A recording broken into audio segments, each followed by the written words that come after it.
Señores, buenas noches. Soy Luis Novarecio. Esto es Animales 2020. Hoy otro programa especial de animales, obviamente con el tema coronavirus. Luego tendremos un mano a mano con Jorge Asís, el encuentro de todos los miércoles con Jorge Asís, pero definitivamente hay que hablar de coronavirus en dos aspectos. Uno, el médico, y está con nosotros el doctor Eduardo López, uno de los más reconocidos infectólogos de este país, que tiene la gentileza de venir y que nos va a tratar de ayudar, te va a tratar de ayudar para saber qué es lo que está sucediendo. Pero también vamos a hablar de la política, de cómo el país hoy pegó un vuelco absoluto de 180 grados. Y lo digo con una premisa esencial. Lo que hay que hacer ahora es atender técnicamente, desde la salud, lo que está pasando, porque la situación es grave. El presidente de la Nación esta mañana, insisto, pegó un vuelco cuando dijo: cuarentena no es una invitación de amigos, es la posibilidad de que sea un delito. Hace momentos volvió a hablar el presidente. El presidente asumió que es el ministro de Salud. Y quiero preguntarle a la mesa si le parece bien o mal esta situación. Yo creo que es muy importante que el presidente de la Nación hable.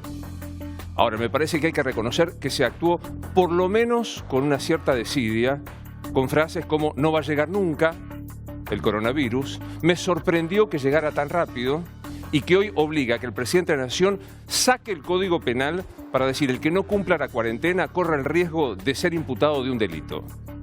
El presidente de los Estados Unidos hizo lo que tiene que hacer cualquier presidente del mundo. Hizo un mensaje a la nación. No eligió una radio determinada, no eligió un canal determinado. Hizo un mensaje a la nación. El presidente de los Estados Unidos dijo: desde el viernes no vuela ningún avión desde Europa a los Estados Unidos por 30 días. Hay medidas muchísimo más fuertes que aquí en este programa hemos dicho y que incluso nos han valido el calificativo de ser fascistas, de utilizar el coronavirus como una actitud casi policíaca para horadar la gestión del presidente de la Nación. Yo espero sinceramente, digo lo primero, que nos ocupemos técnicamente de lo que hay que hacer, y por eso están aquí los infectólogos, por eso hay un equipo de expertos que está al lado del Ministerio de Salud. Eso es lo más importante. Pero espero sinceramente que se reconozca que este prejuicio ideológico que es muy común en el kirchnerismo, que cualquier comentario que se hace es destituyente, aun cuando sea de la salud, y se advertía: miren lo que está pasando en Italia, ¿nos queremos parecer a Italia? Miren lo que pasa en Francia, miren lo que dijo Angela Merkel. Y desde algunos sectores, los trolls organizados, los haters organizados, algunos ministros acusaban a los medios de comunicación creyendo que un comentario contagia. Quiero decirles a estos haters que lo que contagia es la saliva, no un comentario de un periodista. Y sería bueno que, vistas las circunstancias, 21 casos tenemos en la República Argentina, bajasen el tono de esta agresión, porque, insisto, la opinión no contagia. Lo que contagia es no prevenir, no actuar como corresponde y no hacer lo que técnicamente hay que hacer. Por eso me alegra que Alberto Fernández esta mañana se haya puesto, creo que con un costo para él, tener que suplir al ministro de Salud para ponerse a la cabeza y empezar a poner el tono político que hay que poner en estas circunstancias. Me voy a acercar a la mesa porque, aparte del doctor López, es un gran gusto recibirlo a Alejandro Katz. Gracias, Alejandro. Al amigazo Luis Rosales, y se agrega también con nosotros de esta mesa de notables. Maxi, ¿sensación política de lo que está pasando a partir, yo creo, de un día muy, muy especial en el coronavirus? No, me parece que hoy cambió todo. En la Argentina, por esto que ha dicho el presidente, ahora vamos a analizar los que vengan de países de riesgo, y se está discutiendo si Estados Unidos efectivamente va a estar incluido ahí. 14 días de cuarentena obligatoria y con el Código Penal al que no lo cumpla. Después hay que ver qué capacidad tiene el Estado argentino de hacer cumplir eso. Y lo que hizo Trump es muy fuerte. Muy fuerte. El costo económico es enorme. Ya están impactando en los mercados del sudeste asiático, en el petróleo que está cayendo ya fuertemente esta noche nuevamente. Hay un terremoto económico mundial y Trump toma una medida, uno quiere creer, porque efectivamente le han dicho: es así. Es muy grave. Hay que ser muy, muy duro, porque esto hay que frenarlo acá o no se frena. Hay mucha info de último momento, Romina. Sale un decreto de necesidad de urgencia del presidente. Sale un decreto de necesidad de urgencia y básicamente es lo que decías vos, digamos. Acá hay un doble costo para el presidente. No solamente asumir el Ministerio de Salud, sino además el costo de algo de lo que venían creyendo hasta ahora, que tenía que ver con una frase que repetían constantemente hasta esta mañana: no somos un Estado policíaco, esto depende de la buena voluntad, digamos, de cada uno de ustedes, si de la predisposición que pongan para contener esta pandemia que hoy decreta la OMS. Esto cambió radicalmente. A las 11 de la mañana, calculan más o menos, va a estar firmando un DNU, lo van a ver mañana a la mañana temprano en el boletín oficial, pues se va a firmar a las 11 de la mañana, que tiene dos cuestiones básicas. La primera es justamente lo que decía Maxi, código penal en mano. Llegó el punitivismo, no le gusta al Alberto Kirchnerismo, llamarlo como quiera, no le gusta el punitivismo. Pero son dos artículos que no nos vamos a meter, pero que lo que dicen es que si vos propagás la epidemia de alguna manera o contrarrestás los dichos o la obligatoriedad que te impone un funcionario, tenés penas que pueden llegar a haber, digamos, penas... Hasta 15 años. Hasta 15 años de prisión. No, hasta 2 y hasta 15 meses a un año. Ahí estamos. Es cortito. Sí. Pero el otro tema importante, digamos, pero acá también lo que preguntaba Maxi, ¿quién lo aplica? Porque vos tenés gente hoy donde está...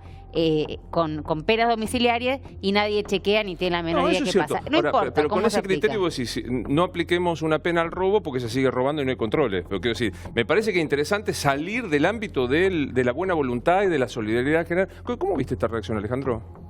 Es una situación globalmente muy complicada, Luis.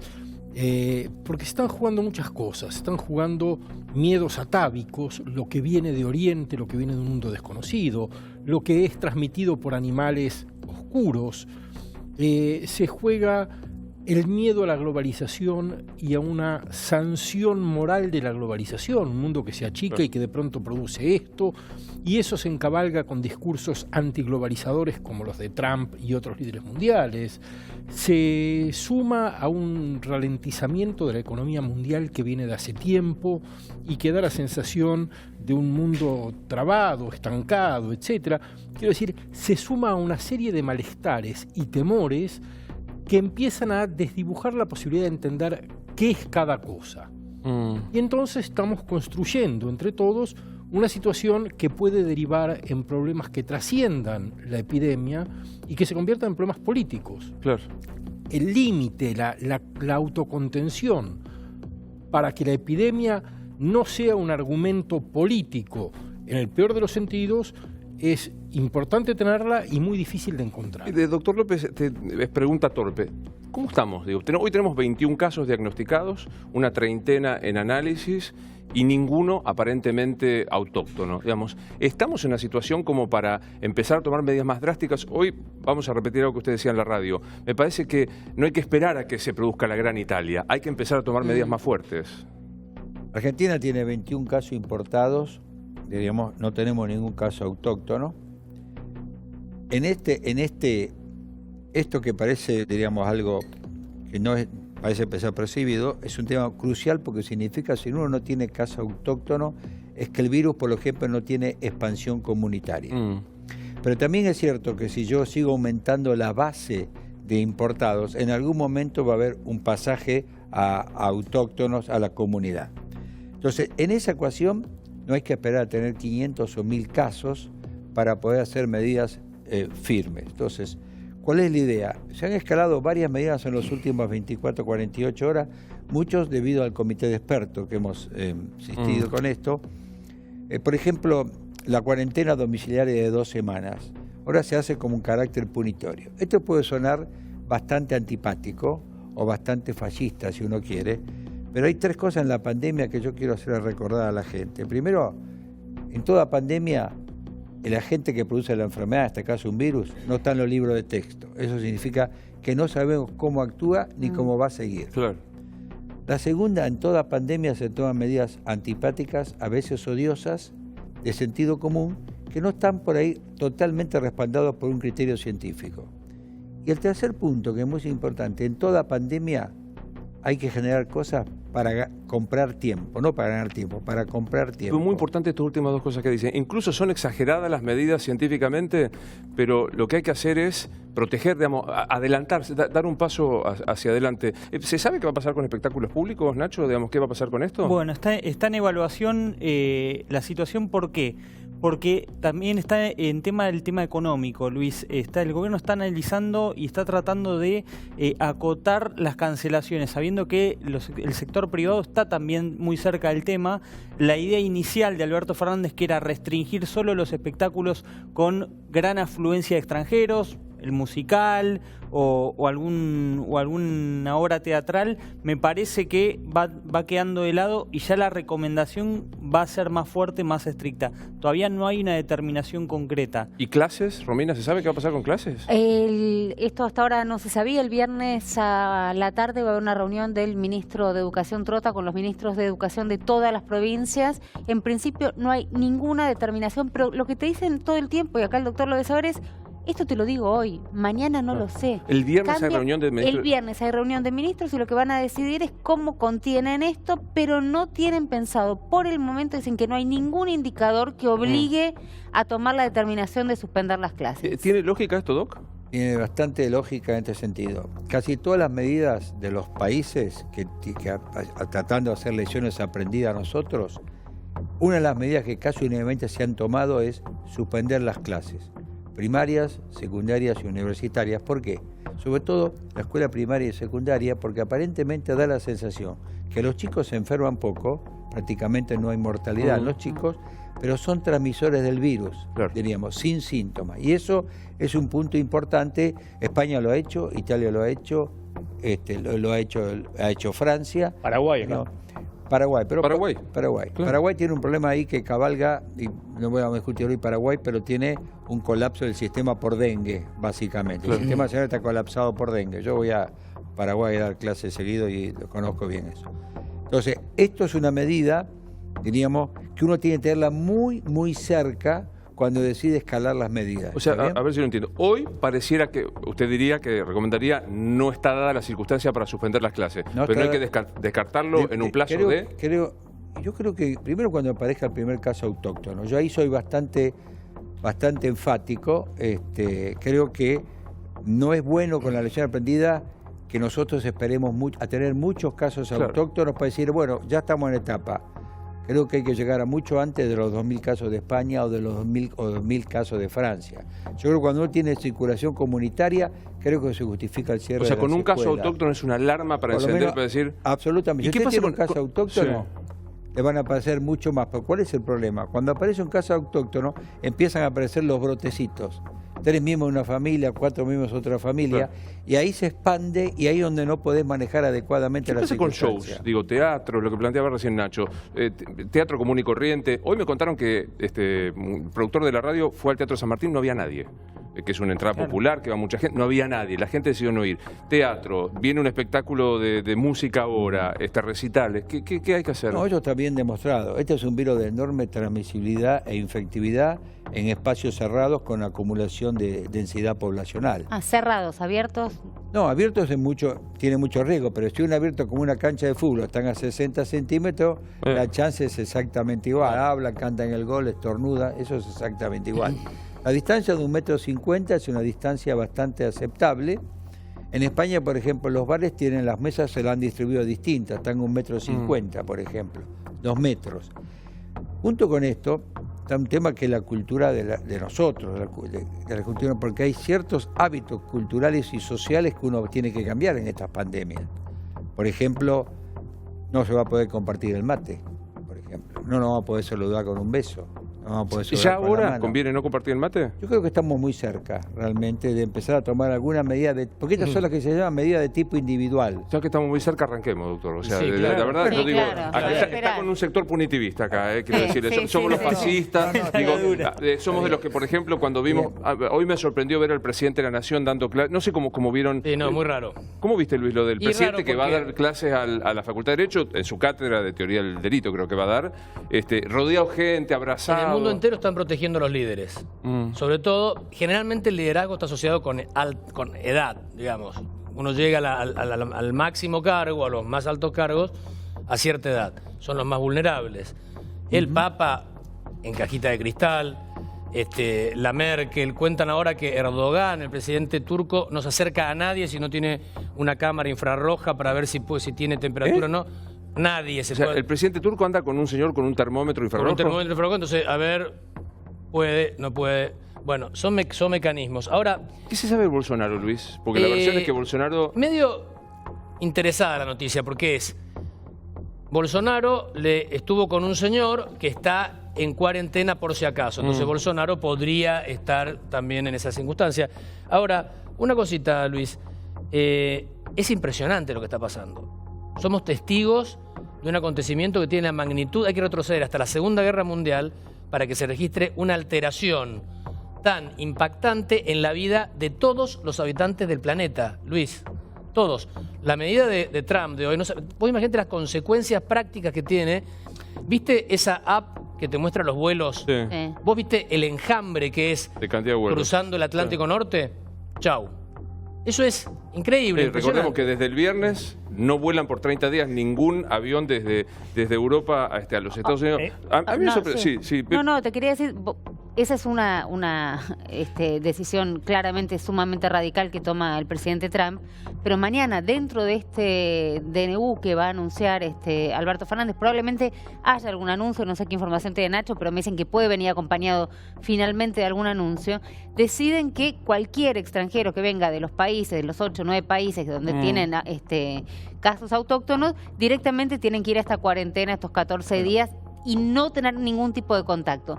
¿Los turistas también? Claro. Justamente. ¿Y a dónde los llevan los turistas? Eso es lo que digo. Primero, ¿para qué? Entonces, frente a eso, ¿por qué no suspendes los vuelos de estos Exactamente. países? Lo que pasa es que me parece que después de la decisión de Trump, eso va a habilitar a muchos países latinoamericanos A suspender. a efectivamente tomar medidas más drásticas de suspensión de vuelo. Porque la verdad que si Estados Unidos no puede controlar, me imagino que Trump debe haber evaluado eso. Imagínate. Suspende los vuelos porque no puede controlar que los que vienen de países de ¿A riesgo dónde lo después llevas? hagan cuarentena. Un turista que Imagínense viene que por Argentina no 15 tiene días mucha a la cosa. Argentina, que Claro. viene a visitar el Calafate y las cataratas. ¿A dónde lo metes 15 días? Sí, doctor, iba a decir.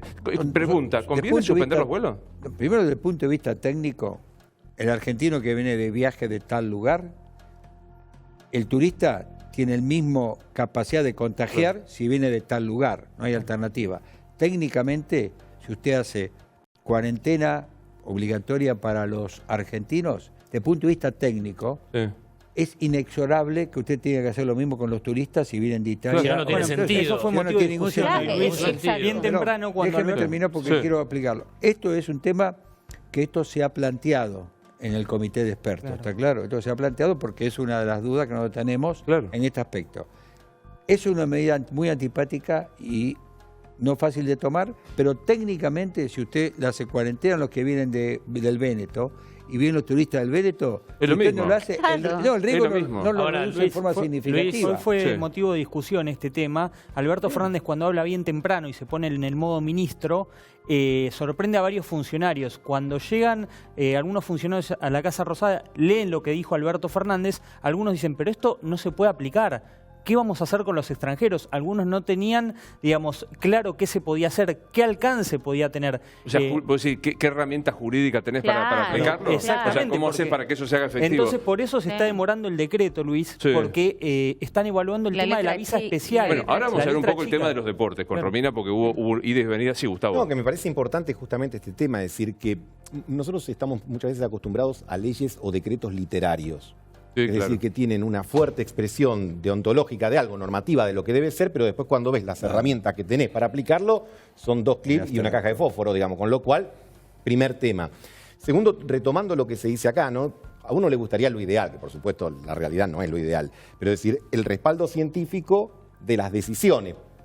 Por supuesto que un político tiene que tamizar la opinión pública. Lo que pasa es que la opinión es eso, es doxa, no es episteme, no es conocimiento. Entonces, lo que uno advierte, no solo en Argentina, sino a nivel global, como que esto ha tomado una vida propia que ya impone determinadas decisiones, independientemente a lo mejor del respaldo científico que puedan tener. Ahora, Vos ves lo que pasa en Corea del Sur, que parece que iba a ser uno de los lugares más complicados. Tomaron medidas duras, se redujo. No te cuento China, no cuento China. Ahora, Entonces vos Luis, decís, ¿por qué la Argentina es tan Luis, laxa? Bueno, No pero te las olvides- sociedades no te abiertas, olvides que- perdón, las sociedades abiertas también son más difíciles, discúlpame, Sí, es sí, una sí. pequeña interrupción. Acá se habló de España.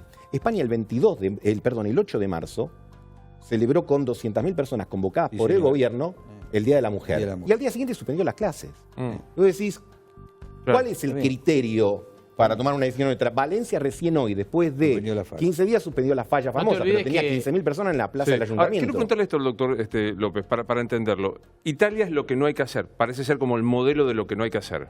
Definitivamente. Estoy Por lo menos diciendo- a mi criterio estoy seguro. En el marco de 0 a 10, Mm. estamos en donde 10 es Italia. ¿Estamos muy italianizados o poco italianizados? No, nosotros estamos en una, aunque parezca mentira, estamos en una situación que hay que ser bastante buena estratega, porque tenemos 21 casos importados, y yo le pregunto, tenemos 21 casos importados, ¿tenemos que cerrar todas las escuelas? Es difícil la respuesta. Yo creo, a ver, ¿a quién de acá me dice que hay que cerrar las escuelas en todo el país? No, lo seguimos usted dijo, un caso autóctono, pensémoslo. Claro, entonces la idea es hasta dónde avanza en la comunidad. Todos los demás países que tienen problemas, incluido Trump, es porque aparecieron centenares de casos autóctonos y dijeron lo podemos controlar. Primero la costa oeste, en el caso de Trump, después les estalló Nueva York y ahí se dieron cuenta que tenían mucho más casos de lo que decían. Este es un punto. Entonces, Alemania, por ejemplo, hizo un mecanismo bastante sólido y por eso tiene una muy baja mortalidad, diríamos, y creo que ese es el modelo que hay que ir. Cuando empieza a aparecer algunos casos de autóctonos, yo creo que hay que aumentar notablemente la medida. Ahora, igual las medidas aumentaron muy fuerte desde el principio. Pero Merkel dijo 60 o 70% de los alemanes va a tener... Voy a interpretar las palabras de Merkel, a pesar que es difícil interpretar una alemana. Dijo, ¿no? 60-70% de los alemanes va contra el coronavirus. Te lo voy a explicar en números para que entendamos. Cuando este virus, los que uno reconoce enfermo, 80% tienen enfermedad benigna, se curan. Un grupo de 15% se interna, requiere cuidados importantes y un 5% cuidados críticos. Esos dos últimos grupos son los que fallecen, incorporando la edad que plantea muy bien Rosales. ¿Qué pasa? Estos son los pacientes que uno detecta haciendo test y hospitalizados. Pero la real incidencia de la enfermedad, que son aquellos individuos que hicieron cuadros clínicos benignos y no consultaron, o gripe por unos días, es mucho mayor. Entonces lo que dice Merkel es, al final la población alemana va a ser un gran número de infectados, detectados o no detectados. A ver si entiendo la cifra. Hay 10 personas infectadas.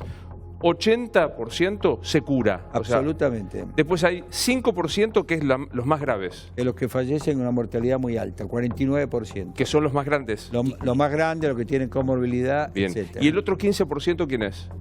Aunque le parezca mentira, la gente de edad intermedia, individuos de 30 a 50 años, pero que requieren cuidados muy especiales, hay que respirarlos muy precozmente, pero en general se recuperan. ¿Y los que tenemos 55, dónde estamos?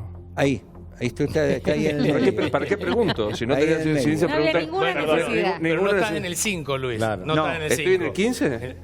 Vos estarías entre el 15 en el 15, sí, digamos. Pero perdón, no repregunte porque me ubican en el 5. Hay un tema que si el 15% de los que se enferman requieren cuidados intensivos, respiración asistida y demás, me parece que eso también se discutía ahora en Italia. ¿Cuántos respiradores hay si te cunde en la población? Adelante. Respecto del antecedente que tenemos en el mundo es 1918, la gripe española. En los estudios posteriores, el doctor sabe mucho más que yo de eso seguramente, 1/3 de la humanidad terminó contagiada por el virus. 1/3, 500 millones de personas. 1/3, finalmente, al cabo de los 2 años.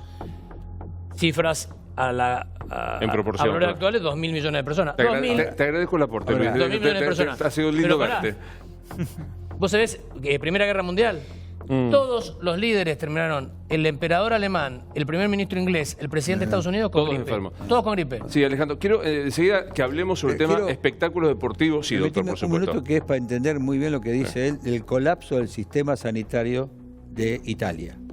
Si uno tiene una curva, digamos, porque se te pasan los casos, y la curva es así, en la curva de enfermedad, a vos te colapsa el sistema porque no tenés recursos para aguantar tantos casos en un periodo agudo, en un corto periodo. Entonces la estrategia, que es la que está empleando Alemania, es aplanar la curva, que me baje un poco los infectados, pero que se me extienda en el tiempo, para que mi equipo de salud no colapse. Entiendo. ¿Está claro? Entiendo. Y eso es la clave de que tiene que manejar Argentina también. Sí, Alejandro. Yo agregaría, Luis, que nosotros estamos planteando, nosotros no en esta mesa, sino la sociedad está planteando todo el tiempo alternativas dilemáticas, una cosa o la otra, ser exigentes o ser tolerantes, etcétera. Creo que lo que hay que tener en cuenta es que cualquier decisión tiene costos muy altos, que el gobierno se enfrenta a un conflicto fuerte porque suspender los vuelos con Europa tiene un costo terrible. Entonces, hay que tener mucha certeza y además hay que saber que cualquier decisión va a ser imperfecta.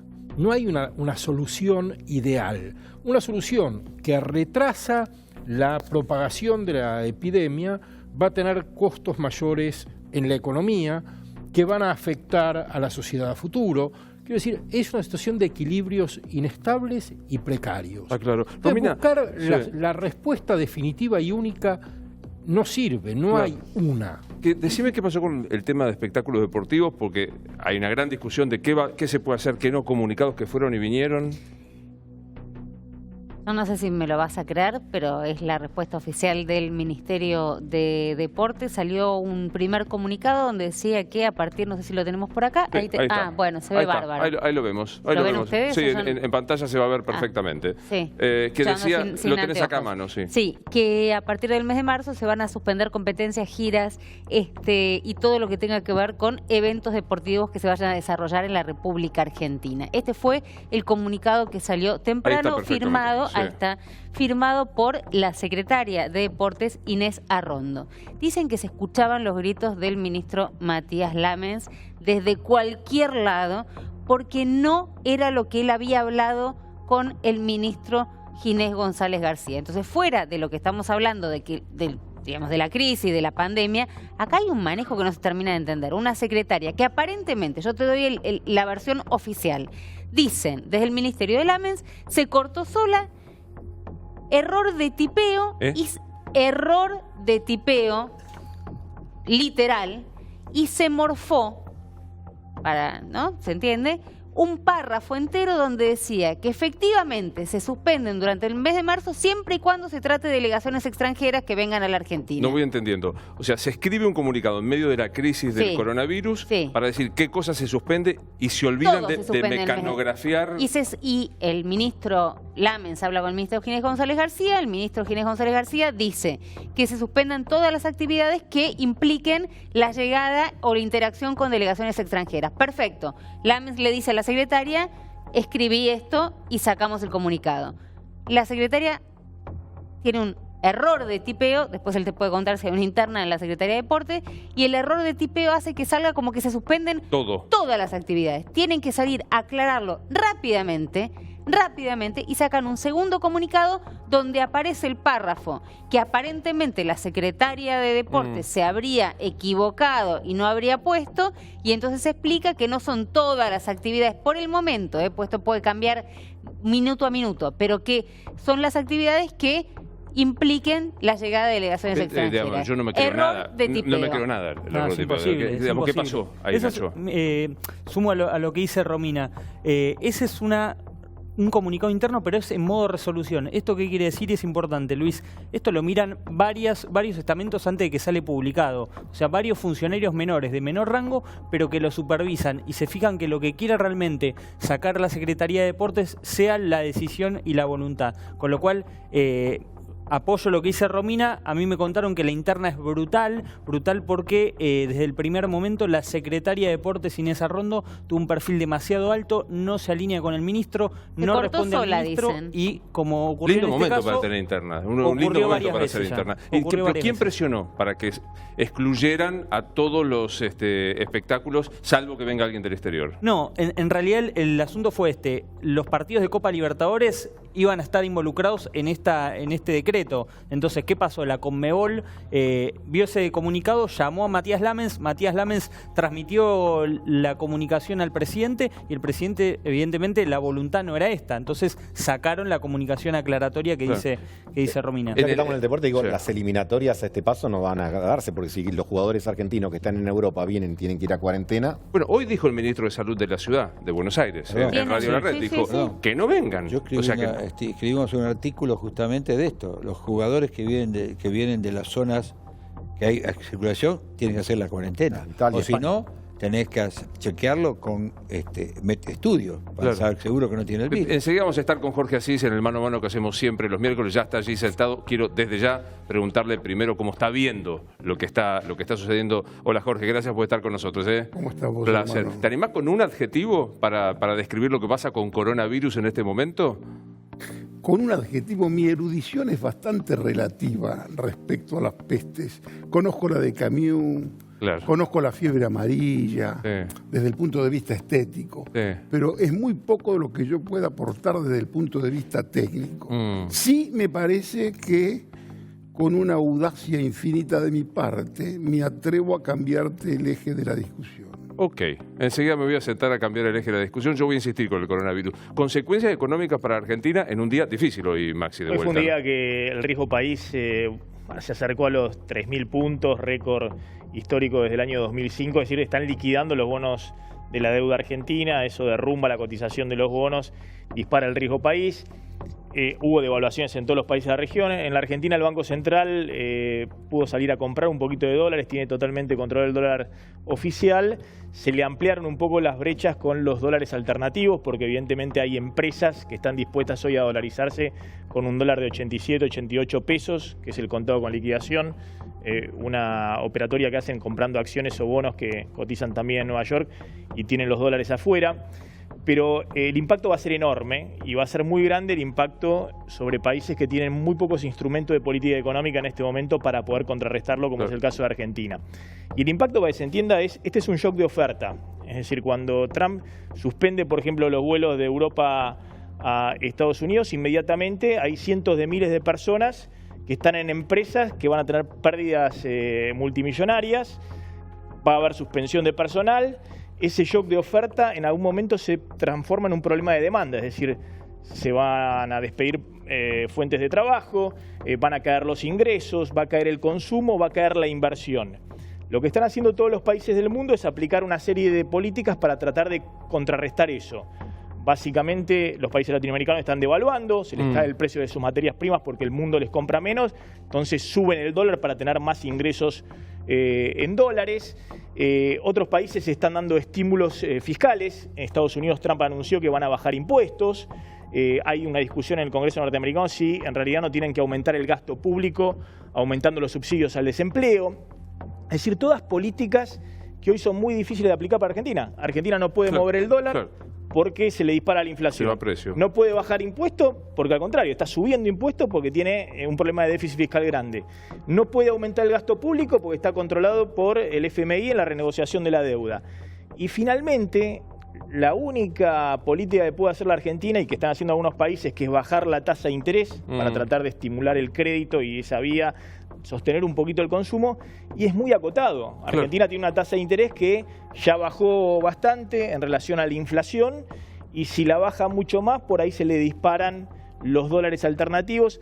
Hay un problema grave para la política económica, lo están evaluando en este momento en el gobierno. Se queda sin instrumentos la Argentina en un momento en el cual todos los países del mundo están tomando medidas fuertes para contrarrestar el impacto económico. Tengo que ir resumiendo con la mesa, me voy a sentar con Jorge. ¿Sí vas a decir, Gustavo? No, básicamente lo que señala, uno está, digamos, casi juntando las manitos para pensar que podría ser una oportunidad, como comentamos la otra vez, para el tema de la deuda. Porque uno dice, bueno, ante tanta destrucción de riqueza que hablamos, $1 billón, bueno, nuestra deuda es insignificante. Esa sería la mitad del vaso lleno. La otra, no la habíamos dicho otra vez, pero hay que repetirla y no te la cuento. Quiero repasar un poco, quiero repasar cómo estamos en estado de situación. Mañana sale en una separata, como explicaban Nacho y Romina, es decir, una parte del boletín oficial, esta decisión, un DNU del presidente que dijo: si violás la cuarentena, código penal. También pensé que va a ser un precio básico del alcohol en gel. Sí, de todos los elementos que se puedan utilizar para esta crisis, van a tratar de contener, digamos, de alguna manera, que también por eso está retrasándose el decreto, están buscando la normativa legal que les permita ponerle un tope a estos precios que se dispararon de una manera absurda. Si es que conseguís la farmacia. Bueno, si es que conseguís, por Pero supuesto. Me quedo con una frase que me impacta mucho, que vos dijiste que en un sector del gobierno, me dirás quién, que es que no quieren ser Estado policíaco. No, la frase es: no somos un Estado policíaco. Mira, te la doy textual porque esta es no somos un Estado policíaco, esto depende de la solidaridad y la responsabilidad ciudadana. Che, agarren los manuales de instrucción cívica cuando íbamos a la escuela. El Estado está para eso, para aplicar la ley, para fijar la norma, para ver discrecionalmente, no arbitrariamente, discrecionalmente cómo se hace. Si le tienen miedo a la aplicación de la ley en el Estado, tan complicados los que piensen esto. Hay también otras decisiones, como por ejemplo, ahí está la frase que decía. Sí, en la justicia también, mirá lo que se hizo en la justicia ahora. Por ejemplo, digo, el doctor sabrá, pero Los presos no van a ser trasladados, ¿por qué? Porque son población de riesgo, porque están en un estado de salud muy deteriorados y se va a buscar que todas las audiencias se hagan mediante videoconferencia. Mientras tanto, hay una jueza, que es la que tiene que controlar a los jueces, a los presos, perdón, una jueza de Quilmes, de ejecución de Quilmes, que probablemente, por lo menos la están investigando ahora porque tiene síntomas que pueden que se condicen con un coronavirus y que ya estuvo trabajando toda la semana. Entonces, por un lado no trasladas a los presos, pero por otro lado tenés el juzgado, cerraron el juzgado 1 de Quilmes, está cerrado. Quiero decir varias cosas. Hay 3 legisladores autoaislados. Ahí está, entre ellos el senador Rodríguez A. Rodríguez A por una cuestión de edad, Pablo Shedlin porque estuvo en Estados Unidos hasta hace poco, en Washington, y se autoaisló, y el senador Roberto Basualdo en Miami. Que iba a venir hoy a 24 Pablo Shedlin. Gracias a Dios. 3 horas antes se autoaisló. En ese momento, por suerte no vino. Hubo una reunión del gobernador de la provincia de Buenos Aires con la titular de AISA, ¿no es cierto? Sí, con Malena Galmarini. Allí hablaron un poco del tema coronavirus. También se hablaron, obviamente, de las obras. Decisión del gobernador Kicillof, que transmitió hace instantes Daniel Goyan, ministro de Salud. El Lollapalooza se va a tener que suspender, dijo. Hace instantes nomás, Luis. Sí, claro. Pero es lógico. Va en línea con lo que dice usted, doctor. Exacto, total. Yo creo que eso está bien. Yo creo que vamos a estar... Esto es muy dinámico, porque es una pandemia. Yo creo que va a haber nuevas medidas de escalamiento, estoy absolutamente seguro. Lo que no nos tiene que llegar a las medidas tarde. Perdón, Lollapalooza sí y espectáculos deportivos no. No es porque yo vaya a uno y no deje de ir a otro, pero no entiendo el criterio. A ver, yo no soy... No lo hay. El consejo... No lo hay. No hay criterio. No, déjenlo cerrar, doctor, el consejo es, diríamos, en aquellos eventos que vienen población extranjera, especialmente de Europa, esto no hay discusión. No hay discusión, pero en serio no hay discusión. Esto es absolutamente así. España suspendió esta reunión en más de 10 personas. España. Yo quiero comentarles 2 buenas noticias dentro de esto, que es interesante con respecto al coronavirus. La primera noticia es que la tasa de ataque en contactos estrechos en Estados Unidos fue el 10% y en China fue el 15%. O sea, tiene alta transmisibilidad, pero la tasa de ataque no nos abrumó. ¿Está bien? Y la segunda, que yo creo que es interesante, si está ya confirmada, es que el virus por encima de 27 grados pierde el 50% de efectividad. O sea, se hace menos transmisión de las enfermedades. Estas son 2 noticias que, aunque les parezca mentira, sobre todo la segunda, están esperando la primavera europea, que aumente las temperaturas para que baje la circulación viral. Pero le tengo que hacer una pregunta muy práctica. Este sábado salimos a bailar con Mangel. ¿Vamos? Invítame, yo también voy. Doctor, no sé, pero ¿vamos o no vamos? Usted dice. Lugar cerrado, con mucha gente, vamos a estar a menos de 60 centímetros. Sí, fuera hoy, iría. Quizás la semana que viene diría no tiene que ir. Luis, un comentario final. Me tengo que ir. Prepárate para nuevos anuncios de Trump. Comandante en jefe en guerra contra el virus. No me enojo de decir, ¿qué hace Jorge? ¿Cómo te va? ¿Decís que no me enoje? Temo que no me invites más. No, como no. Para mí los miércoles se cita con vos. Sí, está bien, pero temo que no me invites más porque a lo mejor te digo alguna cosa inconveniente. Me encantaría que arrancáramos con una cosa inconveniente. Y mira, esto que fue una desgracia moral, una desgracia social, desde el punto de vista político fue casi providencial para el gobierno de Alberto Fernández. ¿Providencial? Casi providencial, sí. Hay que sí, casi te diría, incluso yo lo escribí en un tuit ya el mismo domingo, cuando se veía venir el tema cómo venía desde el Asia, ¿entendés? Que verdaderamente se podrían describir como lo que verdaderamente son, víctimas involuntarias de una guerra ajena del petróleo y víctimas involuntarias también, si vos querés, de una peste importada, que te da justificación, te da hasta una cierta densidad política que te faltaba y te da una agenda, ¿entendés? Una agenda política, por supuesto que es una agenda que es dolorosa, complicada, pero ¿cuál era el tema del gobierno? La deuda. La deuda. Bueno, con lo que pasó con los árabes y los rusos y con esta cuestión, te lo dijo Maxi, con los activos en riesgo de la Argentina, te da hasta, te diría, el pretexto justificatorio. ¿Viste como ese tipo que se psicoanaliza y de pronto yo vengo y te digo, mira, tenés identificado tu fracaso.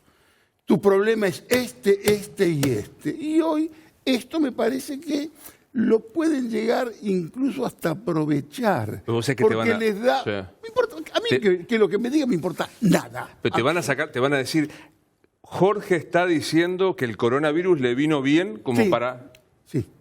Sí, le vino políticamente bien, por supuesto sí, porque te da hasta una agenda y justifica tu mal momento, porque lo que pasa hoy en el gobierno... Te digo que el miércoles pasado ligamos, porque dijiste que el gobierno estaba parado, que estaban ahí que no arrancaban, después de esto prepárate a lo que viene.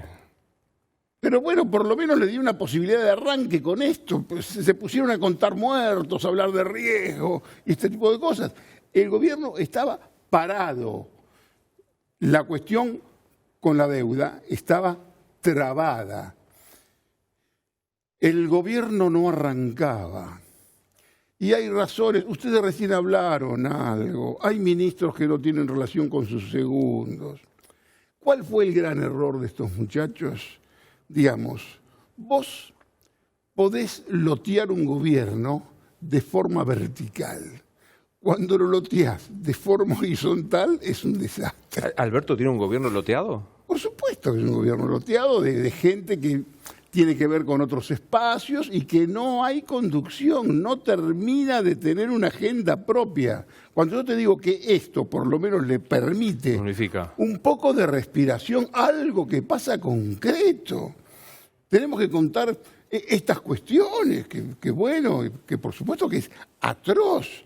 La gente, quien te escucha, está harto, perdóname, está absolutamente harto que estemos todos los días contándole muertos en distintos lugares y la cosa espantosa que pasa en Italia. Por supuesto que todo eso ya lo sabemos. Ahora, desde el punto de vista de la política, por supuesto es casi beneficioso. ¿Le das valor? ¿Te importa algo haberlo visto hoy al presidente yendo a dar clases a la Facultad de Derecho? Una tontería, me parece bien. Es una fotografía macrista. Es uno de los tantos ejemplos de gestión macrista que el gobierno heredó. La pasión por alguna fotografía más o menos nueva y demás, ¿entendés? Esa imagen, esa cuestión de creer que estás identificado al mundo porque te fotografías con los presidentes, toda esa cosa que te contaban. Que era de Macri. Que era el macrismo, por supuesto. Que los gobiernos se parecen mucho más de lo que uno cree, ¿entendés?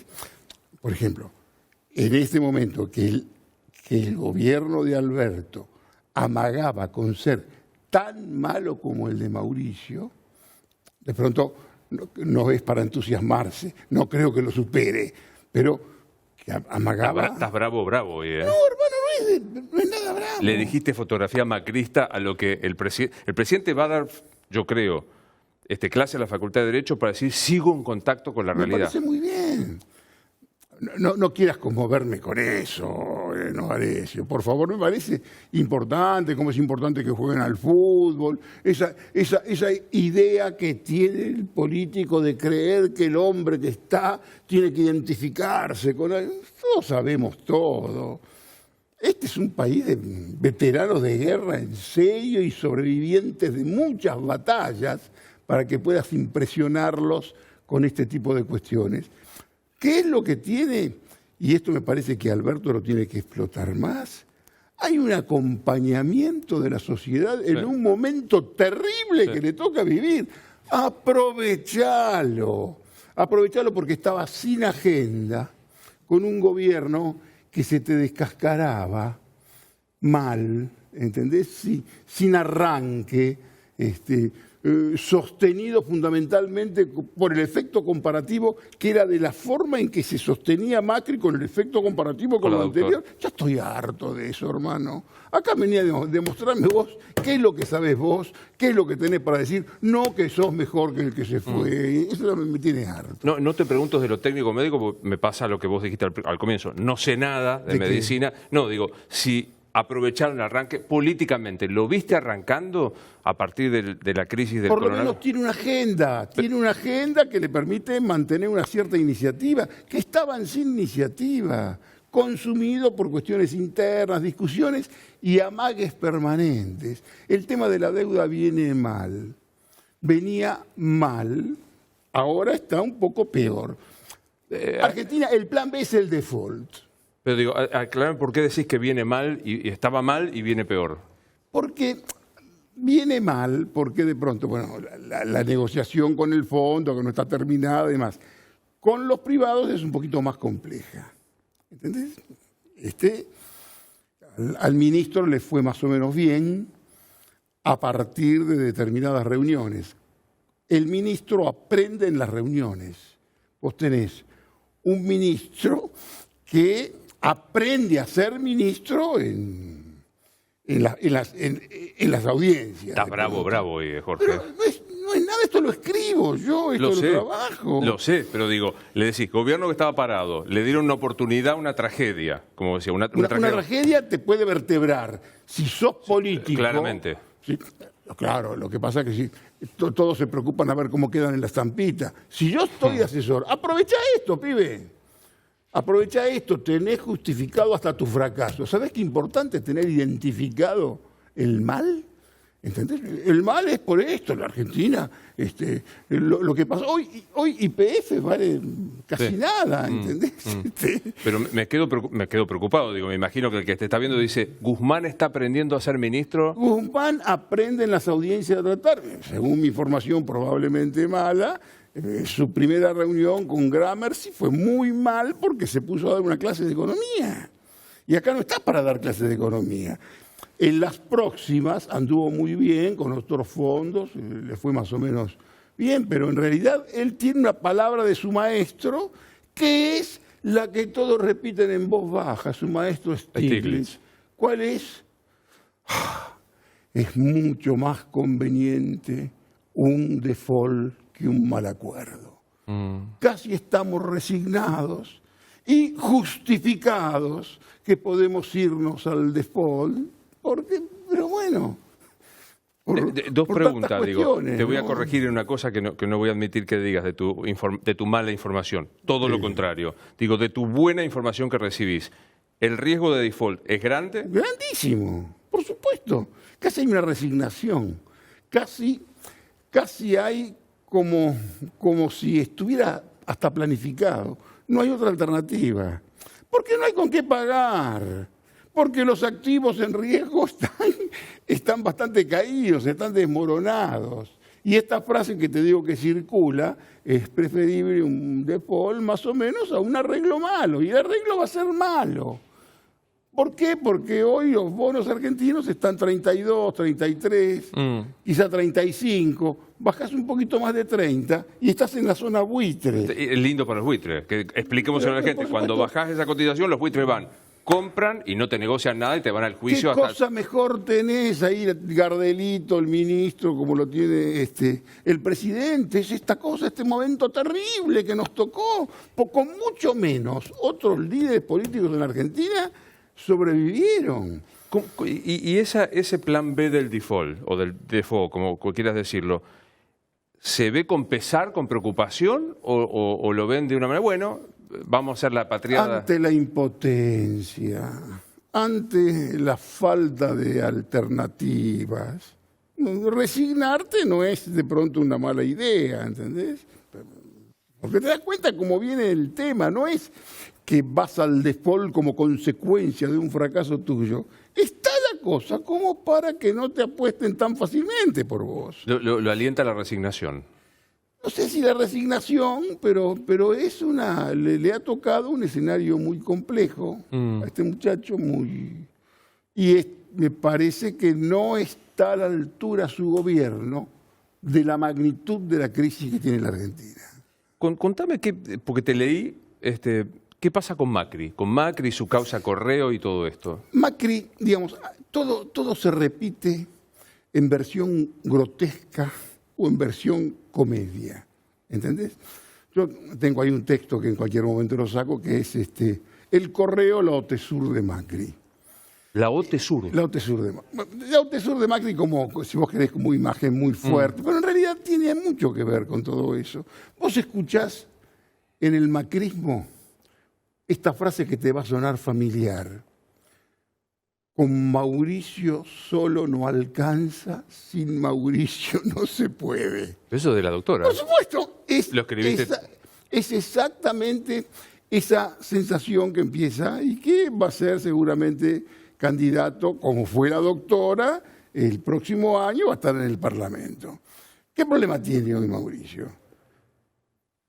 Esto no es ninguna información extraconfidencial. Hay un documento firmado por Pichetto, por Garabano y por el muchacho del Consejo de la Magistratura, ¿cómo es que se llama? Tonelli. Sí. Los tres, que es un documento que prácticamente denuncian el lawfare contra Macri. Lo mismo. ¿Entendés? ¿Y por qué está preocupado Macri, según mi información mala, seguramente mala? Por los hijos. ¿Por qué por los hijos? Porque los hijos fueron accionistas de la empresa. Y fueron accionistas de la empresa, salieron de la empresa, pero fueron accionistas y suscribieron balances. ¿Qué es lo que pudo haber pasado con malos manejos que tienen que ver con los hijos? Y todo esto se repite, razón por la cual es el momento indicado para que acuerden, para que hagan un arreglo, pongámonos de acuerdo y ninguno va a ir hasta el fondo contra el otro. Me quedo porque la frase, estoy hinchado de esta mediocridad, dijiste al principio cuando llegaste, se espejan, digamos, decía, Alberto compite por la mediocridad del gobierno de Macri. Macri compite por su situación judicial parecida al de la doctora. Es un círculo... Es un círculo maravilloso y el tema del correo, a vos que te interesa la literatura. El tema del correo es para indagar sobre la política argentina y la historia argentina contemporánea. Lo incluye Alfredo Yabrán, lo incluye, por supuesto, al viejo Macri, incluye lo que fueron los 90, un Franco Macri que no quería ir por el correo. Lo entusiasman para ir por el correo, para que no fuera el correo naturalmente hacia Alfredo Yabrán, que andaba con problemas ya. Ya un gran ministro lo había denunciado durante 11 horas. Y en 1997, ¿qué es lo que había pasado? Para esta novela del correo ingresa a nuestra profesión. Lo matan a cabezas. Y ya Yabrán comienza su infierno. Y ahí aparecen zonas de penumbra, si vos querés. Zonas de penumbra que tienen que ver con... el correo se lo queda Macri, se lo queda Franco. Hay algunos mal pensados que dicen que de pronto había una actitud medio Lázaro Baesiana de Franco, como que tenía algo que ver Yabrán con ese negocio, pero todo eso es una zona oscura. Sé que hay herederos de Yabrán que reclaman una deuda de 40, 45 millones de dólares. No es poca cosa. Según mi información. ¿No es cierto? Y después, ¿qué es lo que pasa? Cualquier concesionario, cualquier privatizador en la Argentina siempre tiene conflictos por el canon y siempre vos tenés el Estado bobo que algo le tenés que reclamar. Y todo eso termina en juicios. Siempre son juicios cruzados. ¿Cuál fue la desgracia de Franco Macri? Que... con Duhalde se podía haber arreglado, con De la Rúa se le podía haber arreglado. ¿Quién gana la presidencia? Néstor Kirchner, el Furia, que tenía una visión de la política y de la política económica bastante particular, que es digna de una gran tesis doctoral, si vos querés. Él creía que el correo era la financiación de su rival político estratégico, que era Macri, porque Macri, para desesperación de Franco, quería ser candidato. Y el tipo no quería saber nada porque sabía cómo venía la mano en la Argentina. Y ahí viene tu tesis de la política como instrumento de recaudación, como modo de... En un hombre como Kirchner, porque le toca a Macri... en nombre del Estado, un tipo como Kirchner, que un tipo como Kirchner avanza por Chicone, no es por una desesperación pecuniaria, avanza por Chicone para que Chicone no la tenga Duhalde, porque para él Chicone era de Duhalde, que era un disparate, era una una obsesión que tenía él. Del mismo modo, él creía que el correo era la financiación de Macri. Para que fuera candidato a presidente. Para darle. Y él te iba, si él era rival tuyo, quería ir por los que te bancaban, te los mataba si podía, o te los tenía arrodillados para negociar después, porque en realidad era un gran negociador también, ¿no es cierto? Atrás un tema, porque vos dijiste, este es el momento para acordar que el Otesur de Macri, que es correo, ¿ves plafón para que haya negociación de eso? Pero por supuesto, pero escúchame, eso es absolutamente natural, porque lo antinatural fue que Macri fuera con los radicales. Macri se preparó para ser presidente con los peronistas. Eso te lo conté alguna vez. Claro. La genialidad de Emilio Monzó y de los radicales hizo que aprovecharan el descalabro de lo que era el kirchnerismo y se fueron con el peronismo. Pero los lazos espirituales y comunicacionales son infinitos. Ahora, entre un PJ que en un momento se hablaba del PJ Sogma. Sí, claro. Pero me quedo pensando en algo que dijiste y que escribiste en Jorge Asís Digital, por las dudas si hay alguien que no sabe dónde escribe Jorge, en algo que vos dijiste, los dos personajes centrales de la política argentina hoy, día, espérate que me fijo, 12 de marzo del 2020, siguen siendo la doctora y el ángel exterminador. Por supuesto, y este es un mensaje que aprovecho para dárselo a Rodríguez Larreta, genial, que quiere ser candidato a presidente, que se apure. Porque ¿cómo es esto? Por supuesto que tiene una muy buena relación, pero todo se repite, si vos querés. Y Macri va a estar ahí sentado, y Macri, por supuesto, hasta desde el punto de vista posicional y de la impostura, casi te gana, casi el candidato natural puede llegar a ser él. Está la otra, que es la señora Vidal, que según mi información probablemente mala, va a hacer su propio sinceramente, va a escribir un libro sinceramente que va a presentar por todo el país. Pero escúchame, si de paso aprovecho, ¿no? Porque leí, creo que en Perfil este fin de semana, que me había llamado a mí para escribir ese libro sobre... No existe, o sea, un disparate monumental de esta situación. ¿Vos decís que va a ser...? Creo que tiene el proyecto de escribir un libro y todo una historia que se repite, me parece que es muy bueno porque que ella escriba un libro y que lo presente, pueden repetirse experiencias históricas de un país que se repite permanentemente. Según tu buena información, ¿cómo está el vínculo Mauricio Ángel Exterminador? Usamos la terminología de Jorge. Mauricio Ángel Exterminador, Geniol Rodríguez Larreta y la joven de Flores robada. Bien, yo creo que son lo suficientemente inteligentes los tres para competir y tener una buena relación, digamos. ¿Qué es lo que necesitan ellos, en todo caso, para volver al poder? El fracaso de Alberto. Vieja tesis mía, ¿entendés? Que tiene que ver con la purificación del fracaso. Uno necesita el fracaso del que te sucede. Y bueno, y acá es lo que tiene que hacer Alberto para no fracasar. Si quiere seguir jugando. No te vayas porque te quiero preguntar dos cosas. Una que fuera de agenda totalmente, que quiero tu visión sobre el Papa Francisco y la política argentina. Una de las cosas que quiero preguntarte, dame un segundo. Te dejo, hacemos una pequeñísima pausa. ¿Me contás un personaje que tuvo muchísimo ascendente en la política argentina, como es el Papa Francisco? ¿Qué papel está jugando en este momento? ¿Me das un segundo y me lo contestás? Ya, cuando quieras. ¿Me contás tu visión del Papa Francisco y la política argentina? Mira, la política argentina me parece que el rol de la política argentina es menor, es mucho más importante lo que es hoy este Papa para la humanidad, ¿entendés? Este berretín de los argentinos de que venga el Papa a resolvernos la política en Argentina me parece un poco desmesurado, ¿entendés? Es un tipo que puede contener a todo argentino que ande por allá, pero me parece que es una fantasía, creo que es el Papa peronista y todas esas cosas que se dicen. Lo más importante que yo lo veo es por su apostolado universal, lo que está haciendo por la cristiandad, lo que está haciendo por la cristiandad en China.